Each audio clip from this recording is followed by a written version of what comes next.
ఏంటమ్మా ఇలా పరిస్థితులు? డిఎస్సి నోటిఫికేషన్ రద్దు చేయాలంటా ఉన్నారు, పోస్టులు పెంచాలంటా ఉన్నారు ప్రభుత్వం పైన. ఇప్పుడు గవర్నమెంట్కి పోస్టులు నోటిఫికేషన్ రద్దు ఎందుకు చేయమంటున్నామంటే వాళ్ళు ఏమన్నారు 25,000 పోస్టులు వేస్తామని చెప్పారు మాకు. కానీ వాళ్ళు వేసింది ఎంత 11,000 పోస్టులు. సరే మీరు 11,000 పోస్టులు వేసినప్పుడు ఏమన్నారు మిగిలిన ఖాళీ అయితే కలుపుతామన్నారు. ఇప్పుడు ఏమైంది మీకే తెలుస్తున్నాయి 18,000 పోస్టులు ఖాళీ అవుతున్నాయి. ప్రతి ఒక్క డిస్టిక్కి చూసి చాలా తక్కువ పోస్టులు ఉన్నాయి. ఒక్కొక్క పోస్ట్కి ఎంతోమంది కాంపిటీషన్ ఉంది. ఇప్పుడు ఒకప్పుడు ఉన్నట్టు సిచ్యువేషన్ కాదు. ఉన్న పోస్టులు మాకు కలిపి కొంచెం టైం ఇవ్వండి. మొన్ననే టెట్ అయిపోయింది. టెట్ అయిపోయినాక మాకు ఒక 2 months టైం ఇవ్వకుండా టెట్ చదివేది టెట్కే చదవా. ఇప్పుడు టెట్ లెవెల్ దానికి ఉంటుంది, డిఎస్సి లెవెల్ దానికి ఉంటుంది.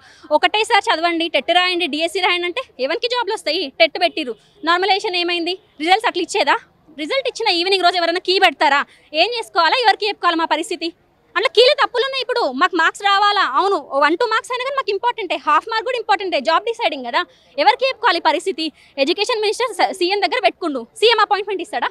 మినిస్టర్ కలిసినంత అన్ని ఛాన్సెస్ ఇప్పుడు సీఎంతో కలవడానికి ఏమైనా ఛాన్స్ ఉందా? అది కూడా లేదు.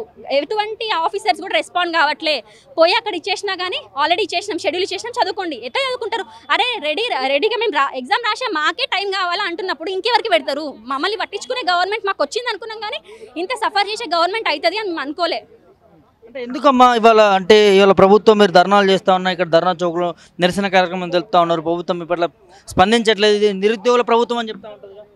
అదే మాకు కూడా అర్థం కాదు. అది నిరుద్యోగుల ప్రభుత్వం అని చెప్పారు కాబట్టి మేమే ఓటు వేయడమే కాకుండా మా వాళ్ళకి, పేరెంట్స్కి, ఫ్యామిలీస్కి కూడా చెప్పి మరీ ఓట్లు వేయించినాం కదా. ఇప్పుడు మాకు అనిపిస్తుంది ఎందుకు ఆ పని చేసినాం అంటే మా చేతులారా మేము తప్పు చేసినాం, ఈ గవర్నమెంట్ తీసుకొచ్చా అనే పరిస్థితి మాకు తీసుకొచ్చింది. ఇప్పుడు గవర్నమెంట్ వింటది అనుకున్నాం, మా ప్రాబ్లమ్స్ వినేసి సాల్వ్ చేస్తుంది, ఇట్లా ఉంది సిచ్యువేషన్ అని చెప్తుంది అనుకున్నాం కానీ అసలు మాకు రెస్పాండే కావట్లేదు. కాబట్టి ఈ సిచ్యువేషన్ మాకు వచ్చింది ఇప్పుడు మళ్ళీ సేమ్ అప్పటికే రోడ్లపైకి వచ్చేలాగా వచ్చింది అనమాట.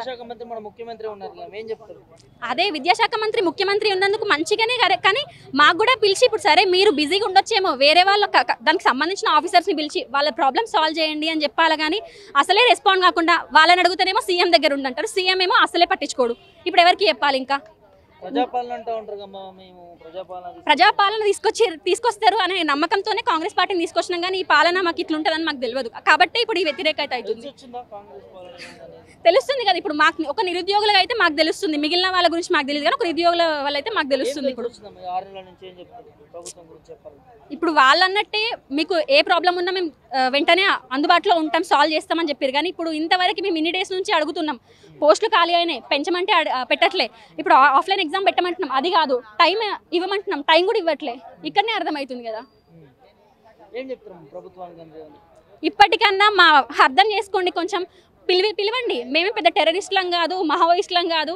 పిలిచి ఎవరైతే మీకు అంతో ఇంతో ఓట్లు వేస్తేనే వచ్చారు కదా, అది మీకైతే హార్ట్ఫుల్గా తెలుసు కదా. అందుకే మీరు పిలిచేసి ఏం ప్రాబ్లం ఉందో అడగండి, దానికి సంబంధించిన కొంచెమన్నా సాల్వ్ చేయండి కదా. మీ చేతిలోనే ఉంది. ఇప్పుడు ఏదో ఇండియా లెవెల్లోనో నేషనల్ లెవెల్లో ప్రాబ్లం కాదు, ఇది స్టేట్ లెవెల్ ప్రాబ్లం. స్టేట్ గవర్నమెంటే దానికి బాధ్యత.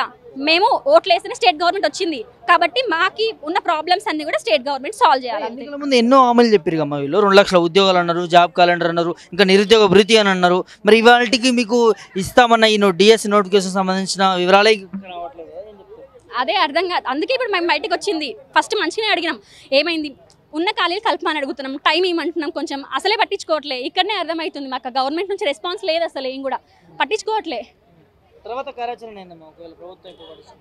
ఇంకా అశోక్ సార్ వాళ్ళు అందరం కలిసి కంపల్సరీ ప్రతి ఒక్క నిరుద్యోగి ఇంతకు ముందు ఎట్లయితే ఒక తెలంగాణ ఉద్యమం అయిందో, మళ్ళీ మొన్న లాస్ట్ టైం ఎలక్షన్స్కి ముందు ఎట్లయితే ఒక అన్ఎంప్లాయీస్కి ఎంత సఫర్ అయ్యారో కంపల్సరీ ఆ సిచ్యువేషన్ మళ్ళీ ఈ ఇయరే రాబోతుంది.